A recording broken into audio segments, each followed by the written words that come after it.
আপনার ফোন বন্ধ না করেও কল আসা বন্ধ করতে পারবেন, বাট আপনার ফোন থেকে কল যাবে, অন্য ফোন থেকে কল আসবে না। বিষয়টা ইন্টারেস্টিং না? চলুন আপনাদেরকে সেটাই দেখাই।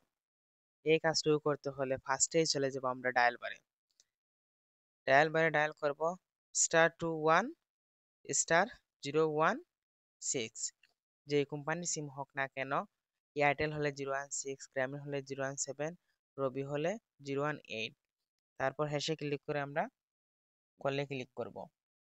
তারপর দেখতে পারবো call forwarding registration was successful, আমাদের সার্ভিসটি অন হয়ে গেছে।